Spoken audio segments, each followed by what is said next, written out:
Good morning, જય શ્રી કૃષ્ણ, જય સ્વામિનારાયણ. આજે વેન્સડે મોર્નિંગ થઈ ગઈ છે. ગઈકાલે મેં વ્લોગ નહોતો બનાવ્યો કારણ કે ગરમી એટલી હતી અને વ્લોગ બનાવવામાં કશું હતું પણ નહીં, તો મેં નહોતો બનાવે. અત્યારે તો જો આજે બધું અમારું બ્રેકફાસ્ટ ને બધું ડન થઈ ગયું છે ને વાસણ કરું છું ને વ્લોગ બનાવું છું. મેં ચાલો અત્યારમાં જ સ્ટાર્ટ કરી દો. એટલે ઘણી વખત પછી હાફ ડે જતો રહે ને પછી યાદ આવે પણ પછી મને એમ થાય કે હવે શું બનાવું. મેં પેલી રૂટીન છે ને મારું કે સવારથી બનાવવાનું એટલે મને એમાં વધારે મજા આવે. અને બધાની કમેન્ટ પણ બહુ હતી હાંડવાવાળા વિડીયોમાં કે એનું મેઝરમેન્ટ આપજો પ્રોપર. તો હાંડવાના મેઝરમેન્ટમાં તો છે ને ચોખા વધારે લીધા હતા. આઈ થિંક 3 ભાગના ચોખા હોય ને તો એનાથી 1 ભાગની દાળ હતી ચણાની અને બાકી બધી તો આટલી મુઠ્ઠી જ હતી. એવી રીતે મેં હું મેઝરમેન્ટ લેતી નથી એટલે મને એવું થાય, મને દર વખતે વ્યુઅર્સ પૂછે ને કે મેઝરમેન્ટ આપજો તો હું પણ કન્ફ્યુઝ હોઉં કે મેઝરમેન્ટમાં મને કઈ રીતે આપવું એમ, કારણ કે મેં જ ના લીધેલું હોય પણ કાઇન્ડ ઓફ એટલું હતું એમ એ રીતનું મેઝરમેન્ટમાં. અને બધાની કમેન્ટ હતી કે અમે સિંગદાણા નાખીએ છીએ. 1-2 જેવું લખ્યું છે કે અમે સિંગદાણા નથી નાખતા, પણ મેં ક્યારેય સિંગદાણા છે ને નાખેલો નથી. મારા નણંદ બનાવે ને તો એનો સિંગદાણા વગરનો જ હોય છે એટલે પણ હવે નેક્સ્ટ ટાઈમ નાખીશ. અમે ખાધેલો છે સિંગદાણાવાળો એટલે. અને હાંડવો સરસ બને તો. ચાલો જો અત્યારે છે ને વાસણ કરી અને પછી નીકળીશું. દેવમને આ તો પરેને મૂકવા જવું પડ્યું છે ને પગમાં વાગેલું છે ને ભાઈને તો એને દુખે છે કારણ કે ગોઠણમાં છે ને તો હજી એને બરાબર થયું નથી ને પાછું ત્યાં ફરીવાર વગાડ્યા રાખે એટલે હીલ થતાં વાર લાગે ને એને. અને આજની જે ગરમી છે અત્યારમાં જ એવું થાય છે કે આમ બોડી છે ને ગરમી બહુ હોય ને ત્યારે એવું થાય કે આપણને બેડમાં પડ્યા જ રહેવું, ગમે એની બહાર નીકળવી. તમે પ્રોપર કોટન હોય ને જે પેલું લિનન કોટન કહેવાય ને એવું જ પહેરી લીધું છે. અને ત્યારે આજે સલૂનમાં રહી નહીં શકાય એવી ગરમી છે તો જોડે હું ફેન પણ લઈને જવાની છું. નાનો એવો પોર્ટેબલ આવે ને એ વાળો. એ મને મારી કલીગ છે ને જે એણે મને ગિફ્ટ કર્યો હતો મારા બર્થડેમાં. 40th બર્થડે હતો ને ત્યારે. તો ગયા વર્ષે આપ્યો તો આ વર્ષે યુઝ કરીશું કારણ કે અહીંયા એટલી બધી ગરમી હોય નહીં એટલે જરૂર ના પડે. હમણાં ઇન્ડિયામાં કોલ કર્યો ને તો એ બધા કહેતા મારા મોટા કારણ કે ત્યાં બહુ ગરમી છે કારણ કે ન્યૂઝમાં આવ્યું છે કે 40 ટેમ્પરેચર છે. 40 તો નથી પણ અહીંયા આટલું હોય ને ત્યારે લાગે 40 જેટલું. અને મને કોઈ આ છે ને મને તો કોઈ મને એવું પૂછ્યું કે તમને બર્થ માર્ક છે. બર્થ માર્ક નથી, મને 2018માં કેમ કોલ્ડ સોર થયો તો આપણે કહીએ ને પેલો બોરો ઉતરી જાય એનું તાવ આવી ગયો હશે એના લીધે મને આખું સ્કાર થઈ ગયું છે. બહુ વધારે ઇન્ફેક્શન થઈ ગયું હતું એ ટાઈમે મને. તો ક્યારેક વધારે ડાર્ક થઈ જાય પછી પાછું નોર્મલ લાઇટ થઈ જશે એટલે એટલું બધું નહીં દેખાય. ચાલો વાસણ કરી લઈએ. અવાજમાં નીકળાશે નહીં નહીતર. કરેંગ આજની ગરમી તો ખતરનાક છે. વરસાદ બતાવે છે જોરદાર, એટલે જોરદાર છે. હીટવેવ છે. ઘણી સ્કૂલો તો અહીંયા છે ને બંધ રાખી છે લોકોએ હીટવેવના લીધે, પણ દેવાને તો સ્કૂલે ચાલુ છે, જવાનું છે. આમ 40 ટેમ્પરેચર હોય ને એટલું ફૂલ ગરમી અત્યારમાં છે. સવારના હજી 9 વાગ્યા છે ને ત્યાં જ તે. આજે પબ્લિકને આમ ગરમી થઈ જવાની છે.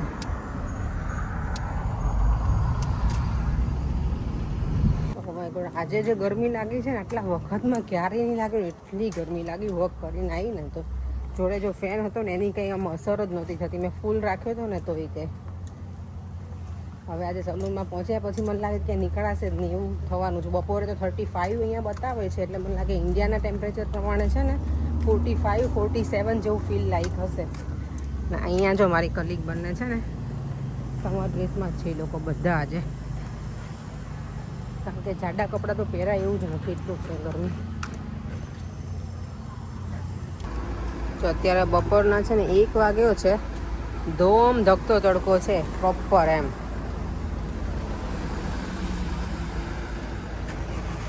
માર્કેટમાં જવાની હિંમત નથી આજે, ગરમી એટલી બધી લાગે છે ને એટલે જોઈશ લેટર ઓન જઈશ કારણ કે મને ઠંડુ કંઈક પાણી પીવું છે કે આઈધર જ્યુસ એવું લાગે છે તો પીવું પડશે. આજે બધા સેલ્ફે છે ને બધી જગ્યાએ ખાલી થઈ ગઈ. હમણાં મારી કલીગ જઈને આવીને તો કંઈ કશું છે નહીં ત્યાં. આઈસ્ક્રીમને બધું તો ખાલી થઈ ગયું છે. લેટ્સ સી, હું ક્લાયન્ટની વેઇટ કરું છું. ક્લાયન્ટ ખાલી થઈ જાય ને પછી હું જઈશ થોડી વાર બહાર ચક્કર લગાવવા.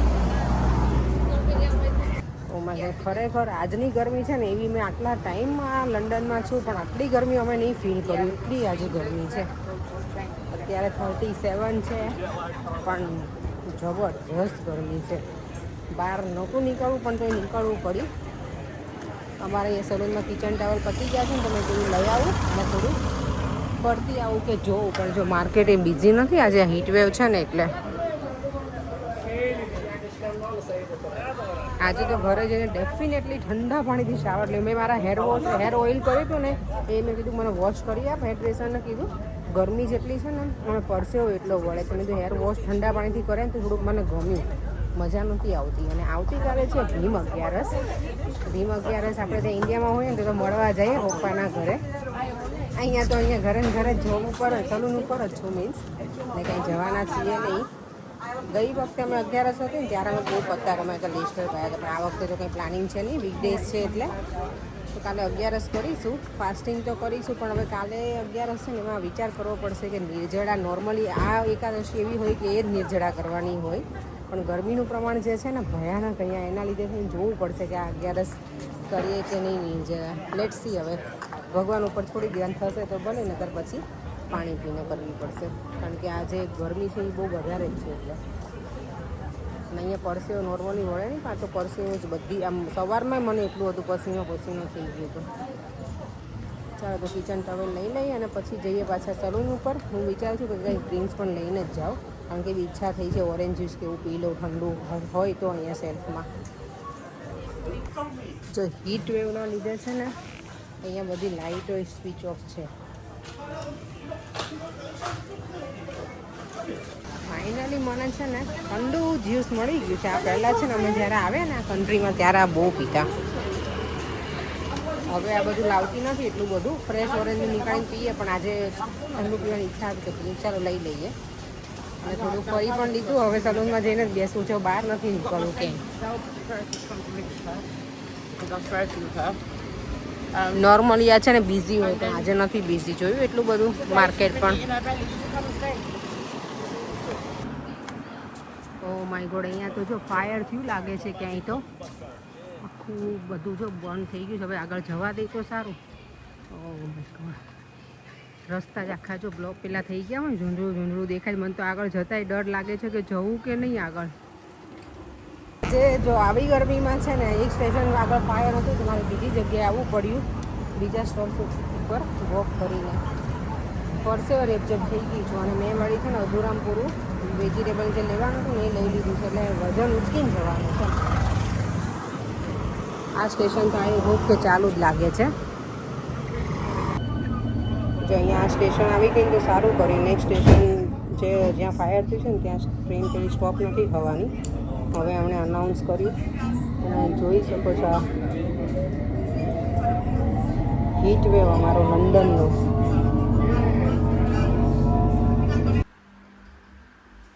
ચલો જો અહીંયા ડિનર ટેબલ તો રેડી થઈ ગયું છે, પણ ડિનરમાં જો ગઈકાલે મેં વિડીયો નહોતો ઉતાર્યો અને આજે ફરીવાર હાંડવો છે, તો કોઈ એવું જ કહેશે, પણ આજે હાંડવો મેં ઓવનમાં નથી બનાવ્યો, પેનમાં બનાવ્યો છે. ડિફરન્ટ લાગે ને પરિંગ થોડું. દેવમ ચલો બેટા. આ દેવમ તો જો પાછો ફરીવાર શાવર લઈને આવ્યો છે અને બ્રશ નથી કર્યા આજે યાર પાછા. મસ્ત બની ગયું છે એકદમ સરસ, ક્રન્ચી.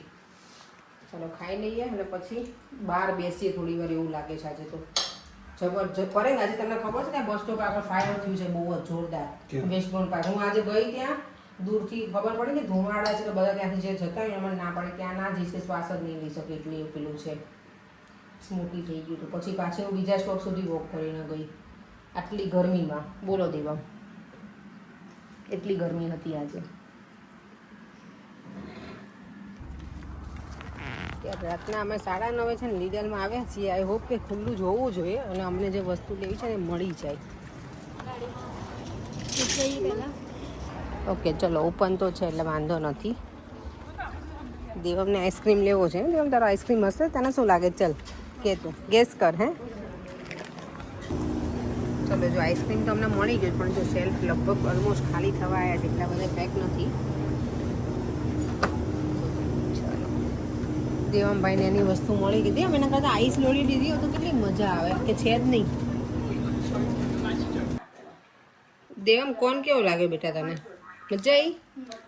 મેં તો જો આ લીધી છે નાની એવી મેગ્નમ.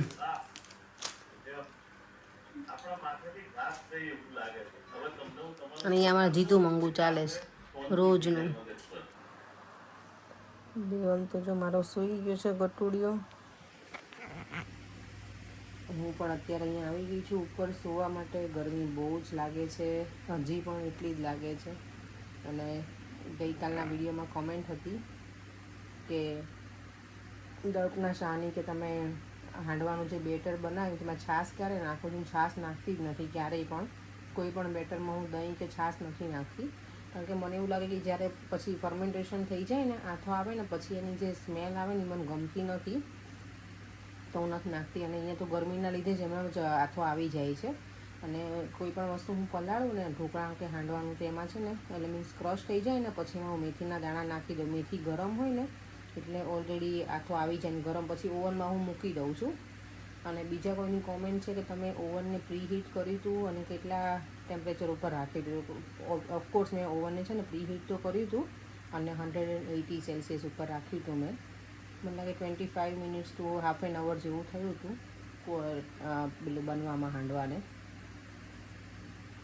તો બસ એટલો ટાઈમ લાગે. યસ, આજનો વિડીયો મેં નહોતો મૂક્યો, એટલે આ જે કોમેન્ટ છે ને હું ગઈકાલના વિડીયોની કહું છું. વળી પાછા મને આવતીકાલે કોઈ છે ને વ્યુઅર્સ એમ કહેશે કે તમે ખોટું બોલો છો, તમે ગઈકાલે તો વિડીયો મૂક્યો નહોતો. એટલે મારી ટેવ હોય એ પ્રમાણે હું બોલતી હોઉં કે ગઈકાલનો વિડીયો એમ. ચાલો હવે આપણે એ સાથે વિડીયોને એન્ડ કરી દઈએ. ફરીથી મળીશું કાલે નવા વિડીયો સાથે. Bye bye. જય શ્રી કૃષ્ણ, જય સ્વામિનારાયણ. વિડીયો ગમ્યો હોય તો like, share and subscribe. By.